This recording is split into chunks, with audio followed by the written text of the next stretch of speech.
You are telling me that I need to speak in Marathi. Yes. You want to do that? Please do that. What's your name? Whatever my name is. What's your You're name? going to Mumbai, you should know Marathi first of all. No, I don't speak Marathi. You know English? I will not. ऐसे बदतमीजी क्यों कर रही हैं? बोल रही हैं मराठी बोल. What is this? What is this? वो बोल रही है बदतमीजी नहीं. ये देखिए, बोल रही है मुंबई उतरिए आपको बदतमीजी दिखाते हैं. ये क्या तरीका होता है? बदतमीजी क्या होती है?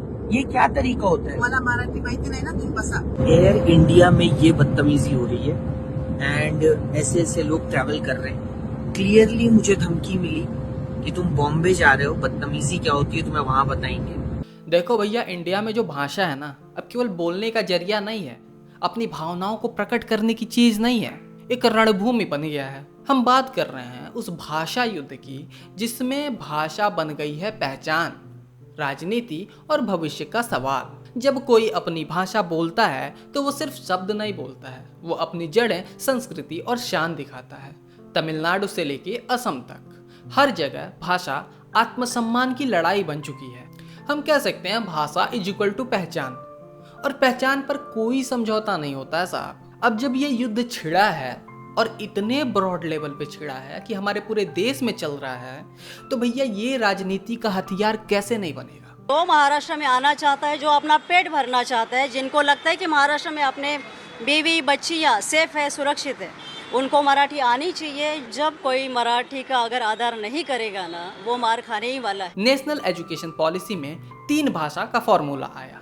कुछ राज्यों ने कहा ये तो हिंदी थोपने का तरीका है, मतलब भाषा अब केवल शिक्षा नहीं है, सत्ता का टूल बन गई है. अब जैसे ये पॉलिसी आई, नॉर्थ वर्सेस साउथ हो गया, ये हिंदी वर्सेस और भाषाएं हो गई. तमिलनाडु ने कहा हम हिंदी नहीं थोपने देंगे, और बाकी दक्षिणी राज्यों ने भी यही सुर दोहराया. भाषा की जंग अब बन गई है संघीय बनाम क्षेत्रीय ताकत की लड़ाई. लोग इसको वॉर की तरह देख रहे हैं, भाषा को थोपना वर्सेस भाषा को बचाना. यहाँ 2 लोग हैं, एक जो कहते हैं हिंदी सीखो देश जुड़ जाएगा, दूसरी तरफ वो है कि हमारी मातृभाषा खत्म हो जाएगी, मतलब थोपने वाला बनाम बचाने वाला. दोनों अपने अपनी जगह पे सही हैं और दोनों ही डर में जी रहे हैं. इसमें एक चीज और बढ़ जाती है, एजुकेशन और अपॉर्चुनिटी की लड़ाई. ये भावनात्मक नहीं है, प्रैक्टिकल मुद्दा है. जिन्हें अंग्रेजी या हिंदी आती है उनके पास नौकरी के मौके ज्यादा हैं, बाकी लोग कहाँ जाएं. भाषा अब डिग्री से भी बड़ी बन चुकी है. अब इस मुद्दे में मीडिया और सोशल मीडिया का भी बहुत बड़ा रोल है. अब ये लड़ाई ट्विटर, इंस्टा और रील्स तक तेजी से पहुंच गई है. स्पीक हिंदी और लिव इंडिया वाले वीडियो, तो कहीं सेव तमिल सेव कल्चर का ट्रेंड. मतलब अब हर कोई अपनी भाषा की आजादी के लिए डिजिटल तलवार उठा चुका है. और हिंदी थोपने का आरोप इतना छोटा नहीं है. ऐसे राज्य जहां हिंदी नहीं बोली जाती है वहां पे लोग सवाल उठाते हैं, क्या केंद्र सरकार हिंदी को राष्ट्रभाषा बना के ही छोड़ेगी क्या, और बाकी भाषाओं को दबा देगी. नीतियों पर चर्चा से ज्यादा भावनाओं की राजनीति हो रही है. भैया अब इतनी समस्याएं हैं तो समाधान क्या है? एक ही समाधान है, संतुलन. हर छात्र को मौका मिले अपनी मातृभाषा के साथ अंग्रेजी और हिंदी भी सीखने का. भाषा जोड़ने का जरिया बने, तोड़ने का नहीं. अब इससे भविष्य पे खतरा बहुत ज्यादा है. अगर हमने समझदारी नहीं दिखाई तो भारत की भाषाई ताकत टूट जाएगी और पहचान बिखर जाएगी. लेकिन अगर हम सब साथ चले तो यही विविधता बनेगी जो सदियों से चली आ रही थी, हमारे देश की सबसे बड़ी शक्ति.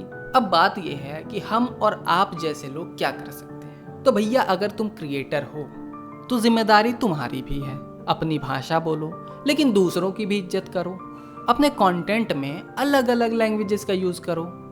हाँ, एक चीज याद रखना, आप कोई भी भाषा बोल रहे हो उसमें नम्रता जरूर हो. तो ये थी हमारे देश की भाषा की लड़ाई. पहचान, राजनीति, शिक्षा, अवसर और बहुत कुछ जुड़ा है इस चीज से, इस बहस से. अगर आपको ये वीडियो पसंद आया हो तो लाइक, शेयर और सब्सक्राइब करें. अगर नहीं पसंद आया तो डिसलाइक भी करें. और आपकी जो भी राय हो इन सभी चीजों में, कमेंट सेक्शन आपका है. मिलते हैं अगले वीडियो में, तब तक के लिए धन्यवाद.